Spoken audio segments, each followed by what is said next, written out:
Welcome to Building My Legacy podcast. This podcast is designed for leaders and entrepreneurs who want to leave a legacy and will provide strategies that focus upon key elements for legacy creation, determining your desired impact and its benefit, increasing your legacy's reach by engaging key stakeholders, planning, prioritizing, and executing.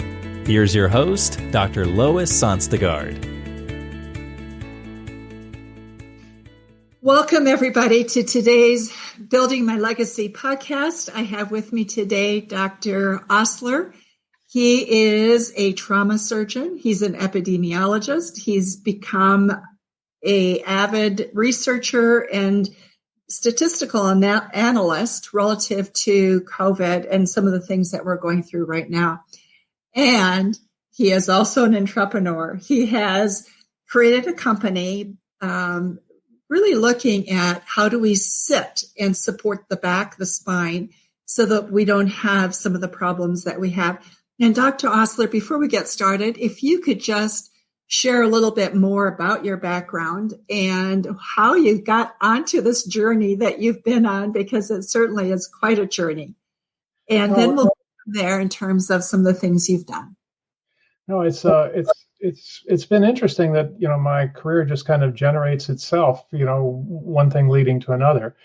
I majored in neurophysiology at Princeton as an undergraduate, and then went to medical school at the Medical College of Virginia, and I did a surgery residency, got interested in trauma, and became an academic trauma surgeon for 20 years, 10 years at the University of New Mexico in Albuquerque, where they have a very active knife and gun club. We did a lot of trauma surgery.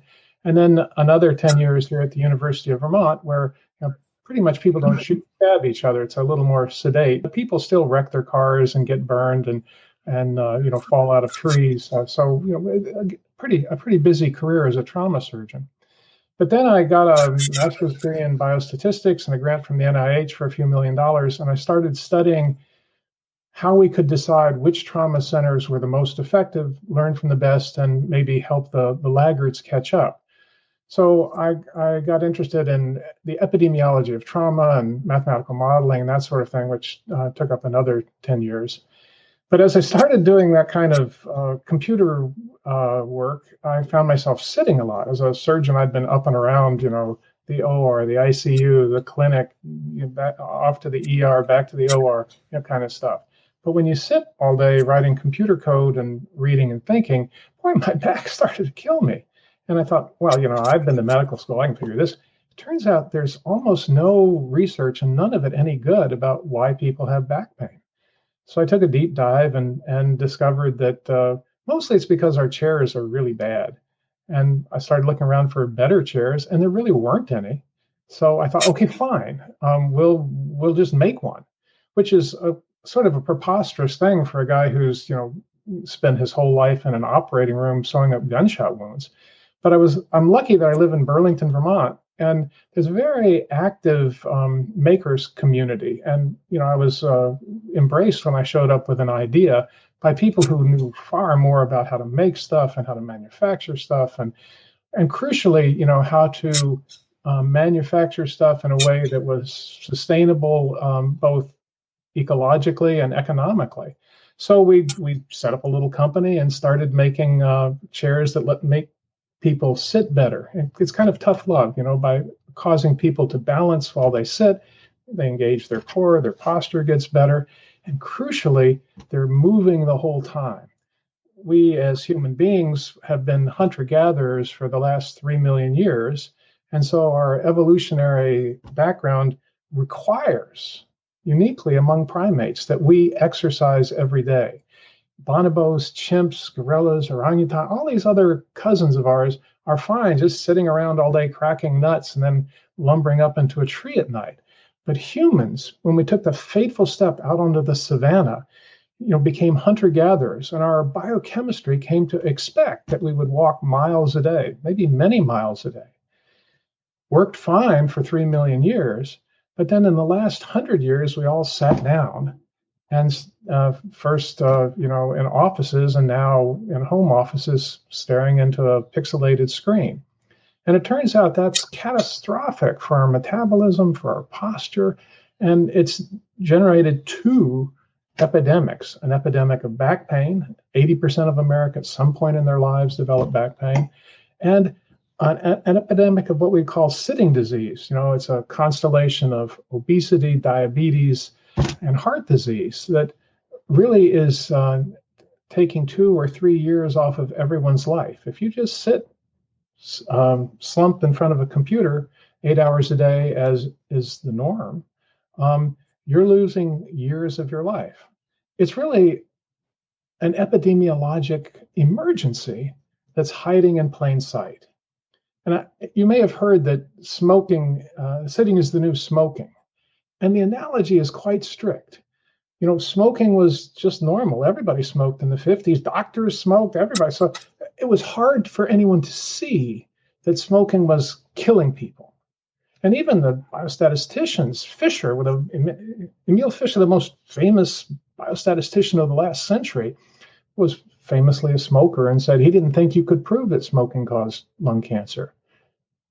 Well, with a little better math and a little more research, yeah, it's terrible for people, and not just lung cancer, emphysema and heart disease. So now we know that smoking was a catastrophe, hiding in plain sight, normalized because everyone was doing it. Just so with sitting. We think office chairs are normal because everybody sits in one 8 or 10 hours a day. It's normal, right? No, it's not normal. We were hunter-gatherers for 3 million years, and this last 100 years has been kind of a science fair project gone catastrophically wrong. So anyway, we set out to try and solve that problem by providing chairs that would fundamentally change people's relationship to sitting, making it more like walking. So tell us about that. How did you go about that? Well, how do you go about that? You have the idea that moving is just so much better than sitting still. So how do you get people to move while they sit still? Well, you just make a chair surface that moves. And so then they have to constantly rebalance themselves. Not big motions, but motions that require the use of big muscles, the internal and external oblique, the transverse cellulus, the multifidus, big muscles that are responsible for your posture. The chair industry took the approach of, you need to be more comfortable. And so you need to be supported. So we'll give you a backrest, a headrest, lumbar support, arm rest, foot rest, a headrest, all these supports from the outside, which of course result in people sitting kind of slumping onto different parts of the chair in weird ways. If you get rid of all that stuff, it turns out the human body has built into it perfect ergonomics in its skeleton. So if you let people balance their skeleton on their ischial tuberosities, on their sitting bones of their pelvis, they immediately figure out what to do with the rest of their body, and their posture within 60 or 90 seconds really reverts to almost perfect posture. And not only because their posture is good, their back pain goes away. Also, because they're now using muscular strength to organize their posture, they're burning glucose, their metabolic rate goes up by about 20%, and their overall metabolic health gets better. Their good cholesterol goes up, their bad cholesterol goes down, their insulin goes down, their all-cause mortality goes down, which is huge for epidemiologists. So just changing how you sit makes all that difference. No, it's astonishing. And the thing is, as a physician, we say, okay, if I could just write a prescription for one thing for everybody, I'd write for exercise, right? Exercise is just so good. We've known this for 2,000 years. Hippocrates, walking is man's best medicine. We've known this. But it's very hard to get people to exercise. No amount of begging or cajoling or texting or apps will get many people to exercise. And even if people make the commitment, they have to do it every day. I have to go running today. I have to get over that hurdle tomorrow and go running. I have to get over that hurdle the next day. But if you just change your chair, that's one decision. And now you get exercise every day. It's just built into your day. So one of the things that I was reading in your biographies, you talk about back pain being in $100 billion industry. Is that correct? No, it's shocking. You think, how can that possibly be? I mean, $100 billion, that's right up there with cancer and heart disease. But it turns out that 80% of America has back pain at some point. And if you multiply anything by 80% of the population, you get huge costs. More than that, back pain is a pretty expensive thing. Missed work, repeated appointments with a chiropractic. Back surgery is, any surgery is expensive, and back surgery, as much or more. And back surgery gone wrong can be catastrophically expensive and result in a lifetime of agony. If your back surgery doesn't go well, you don't get to go back to where you were. You get to go back to the back that some orthopedic surgeon has constructed. And it's really a huge problem because the vertebrae are brilliantly designed to stack one on top of another. If you do a spinal fusion so that, two vertebrae no longer move with respect to each other, now all of the movement that used to be there that's been fused out of the system has to happen at the joint above and the joint below. So those joints get extra stress in a way that they're not designed for. So the whole business of, we'll just fuse this, it's not that simple. You're much better off getting optimal use out of your spine rather than trying to, hammer rods into it. Part of what I'm hearing you say, Dr. Osler, is in a sense, with the right position, with the right stimulation to the large muscles in your body, you can take back pain, which often we think of as being chronic, and reverse that. Is that correct? Right. If you can teach people better postural habits and give them better core strength, their back pain often just goes away. Now, this is common variety musculoskeletal back pain. If you have metastatic prostate cancer, that's a different kettle of fish. But that's not most back pain. If you look at back pain, most of the time there is nothing wrong that we can find with a CT scan or an MRI or any of that stuff. It's solely the result of misusing one's back and therefore developing pain because the spine is stressed in a way it's not accustomed to. So if you can just free people's posture from the support that they're being forced into by standard office chairs, let their naturally perfect posture express itself, and then let them sit like that for a few hours a day until their core strength comes back to them, most people kind of will do fine. And, I'm shocked at how well this has worked. I'm a lifelong academic researcher. I've got 300 papers on my CV. I review for half a dozen surgical journals. I have a master's in biostatistics. And when I started getting emails from people saying, this is like night and day, my back pain is gone. I have a natural skepticism because, I know I want to believe it. Right. And so, I was really troubled by just exactly how enthusiastic people were about this. But after a while, you kind of get used to the fact that, it actually is true. That said, we don't have any double-blind crossover studies because those are immensely time-consuming and very expensive. But we've got such strong anecdotal evidence now that I really do believe it. I think with a lot of what we have in terms of product development, it tends to be anecdotal. And so... and even in the world of, research and biostatistics, we wryly say to each other, if you throw a brick out the window and it falls up, that's very interesting, even if it only happens once. So sometimes, looking at the anecdotal things can open a window or a door onto much more standard research. So here's the other thing that fascinates me about what you're talking about. You can increase, did you say metabolic rate by 20%? Right. No. So when people just slump, if you put electrodes into their muscles, they just go dark. There's just nothing happening, right? Because they're not doing anything. Typically, if you put an electrode in and hook it up to a sound system, you hear pop, pop, pop, pop, pop, which is the sound of neurons and muscle cells firing. But if you just slump, all of your muscles go dark. This is catastrophic because your muscles aren't just motor units that, move your bones around. Your muscles are incredibly complicated biochemical machinery.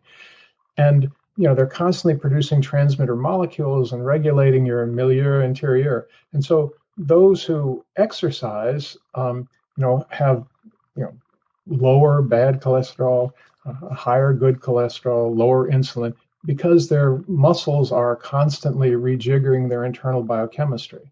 And we know this from, studying the few hunter-gatherers that are left on Earth, the Hadza in Tanzania, have been extensively studied. And, it's fascinating, really. They don't have chairs, right? And they certainly don't have office chairs because they're hunter-gatherers, right? But when you study them and put accelerometers on them, they spend just as much time lounging around as people in Manhattan, any Manhattan office space. So what's the deal? Well, the deal is that when the Hadza are lounging around, they're squatting. And when people in an office building are lounging, they're slumped. And squatting requires that you balance over your feet. And so the big muscles are constantly in use, just in a more restful position than standing. So we had the idea that squatting isn't really available to most Westerners anymore. Kids, babies, and kids squat quite easily. But by sitting in our, by being confined, you might almost say, to Western chairs, people lose the ability to squat. However, everybody can still sit actively because, it's basically a seated posture, but with a slight tweak to the chair that makes it move. So you've developed this chair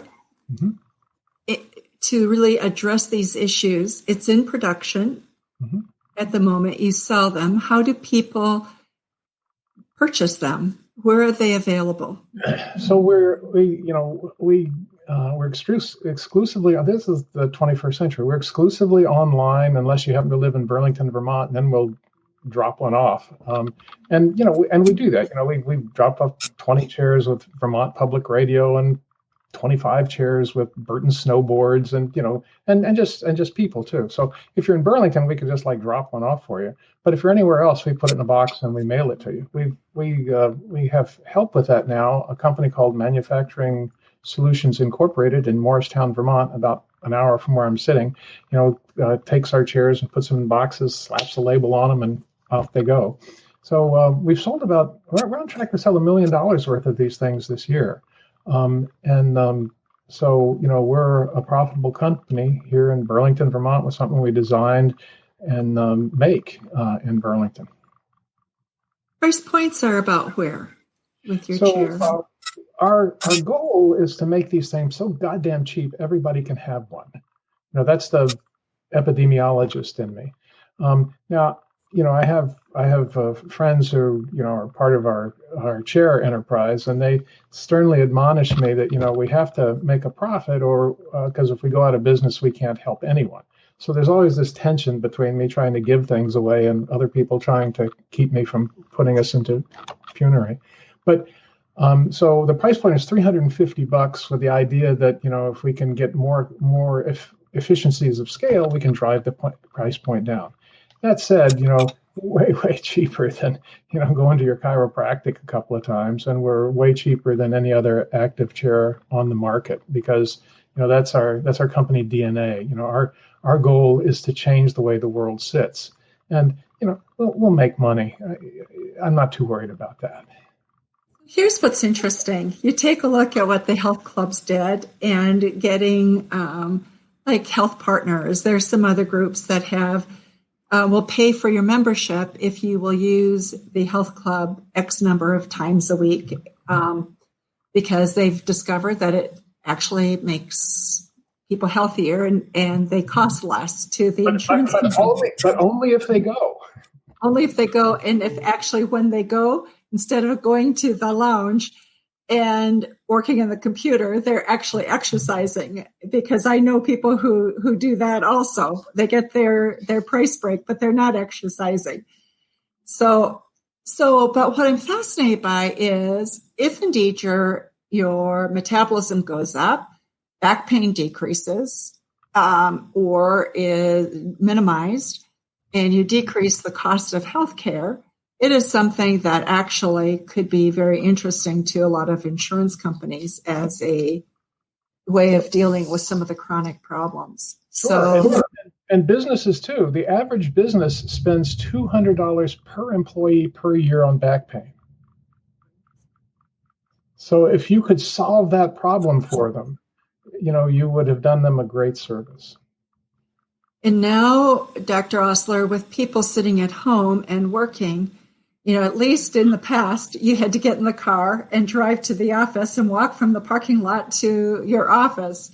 Today, you don't have to do that. No, it's a catastrophe. Actually, our the amount of exercise perhaps has decreased. I don't know. No, it's a catastrophe. But what we found, amazingly, is that with the COVID-19 shutdown, the number of chairs ordered off our website has gone way up.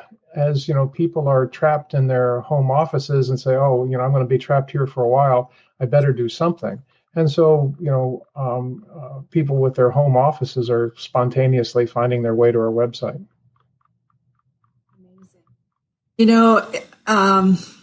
People want to be healthy, I think. They don't want to work at it necessarily. And something like what you're offering is a nice transition, perhaps, to getting people thinking about they've got to do something about keeping their body active. And it's a tough sell. It's a tough sell to get people to want to be healthier because, another piece of strawberry shortcake is just too enticing. But people in pain are very easy to entrain. So we get people calling us sobbing in back pain, and they want it delivered overnight. It's that kind of a deal. So we have basically two markets. There's the back pain crowd that's a very easy sell. And then there's the want to be healthier generally crowd, which are more laid back. But as an epidemiologist, it's the second group. It's the metabolic syndrome, the slow catastrophe of being overweight, diabetes, hypertension, heart disease, earlier death. That's the group where we can make the biggest difference. Nobody ever died of back pain. It can be pretty debilitating, and it can ruin people's lives, and it can lead to drug addiction and maybe death that way. But the bigger threat to human health, I think, is the metabolic syndrome. But both are important, and both are addressed by moving rather than sitting still. So, Dr. Osler, as I listen to you, for you, your legacy, you've got several legacies that you will be leaving. One is certainly looking at a healthier lifestyle, a healthier spine, really. And for you, as you started looking at legacy, what got you interested in that? A lot of people don't think about it until life is almost over, and then they begin their marketing program for what they want their legacy to be. But it's not a true legacy as such. Well, I came to the problem of back pain organically. I had back pain. Okay, fine. And that kind of led naturally to setting up a company. And then, I had no business trying to run a company because I don't have any background in business or entrepreneurship, and I barely know how to do my tax. I don't. I get somebody else to do my taxes. So I was really a poor choice to be trying to run a company, as my 25-year-old son and partner will tell you. I've got no business doing this thing, but I really felt like it had to be done, because back pain is such an immense problem, and metabolic syndrome is even bigger. And really nobody was in the space making chairs that would solve this problem. So I thought, okay, well, either we'll do it or we will create such a ruckus that Steelcase will start doing it, or somebody will buy us out, or I don't know what. But we need to make the world aware of this catastrophe that office chairs have brought us.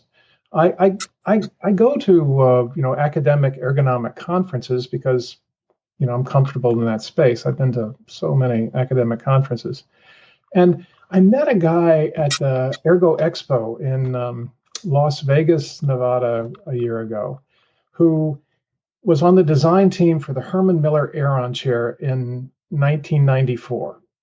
Most popular office chair in the world. Over 8 million of them have been sold. I mean, they're expensive, and they've sold a lot of them. And so I had a spirited conversation with this guy, and he is smart and well-spoken. His whole life he's been designing office chairs, and he pushed back, and because he knew a lot about but I know about epidemiology and anatomy and physiology and anthropology. And so anyway, we had a vigorous conversation and swapped email. But by the time I got back to Burlington, he'd sent me an email and he said, I feel terrible. I spent my whole life trying to make chairs so comfortable, nobody would want to get up. And now you're telling me it's been a catastrophe for people's posture and their health. But what do you want me to do? We've convinced people they can't sit without lumbar support, and now I cannot sell a chair unless it has lumbar support. The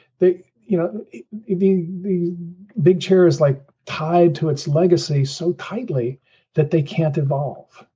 And in the meantime, we're all held hostage to the office chair. So it's really a conundrum. And we hope to just break it wide open by selling chairs that solve this problem over the web. Dr. Osler, yeah, go ahead. So that's what I hope the legacy will be, is that we manage to change the way people sit. There's also small ball legacy. Everybody who worked on this chair project with me initially got paid nothing. They did it just because they believed it was the right thing to do. And now 3 years on, we're able to pay people, not nearly what they're worth, but we're able to start paying people. And my vision is that, I'm aging out of the game sooner or later, and I want to be able to hand off the company to everybody who believed in it early and worked on it hard. And that would be like my other legacy. So isn't that interesting? We all look for a way in which we can leave something behind that has a purpose and a meaning for the next generation, or for people that are in our sphere of influence somehow. However, we don't always think carefully about, is it a constructive legacy? Sometimes we're more driven by our ego, than we are relative to, have we left it in a better place? And that's really what I'm hearing from you, is you've used these years and years of gathering data and research to look at how do you build something so that the quality of life for the next generation is really better. Yeah, and the next generation includes our son. So I'm deeply invested. It's marvelous. Dr. Osler, we have talked for almost half an hour, and I just want to bring the audience up a little bit in terms of Dr. Osler has an incredible background with both in his trauma surgery background, but also with COVID. And with some of what we're going through right now with COVID, I'm going to bring him back on, and we're going to do another podcast drawing on his experience there in epidemiology, biostatistics, and also from trauma, because if you get sick, where do you go? You go to the ER, and there are trauma physicians as well as other physicians there. So just so you're aware, that will be the next piece, because it's part of our health. It's part of the legacy that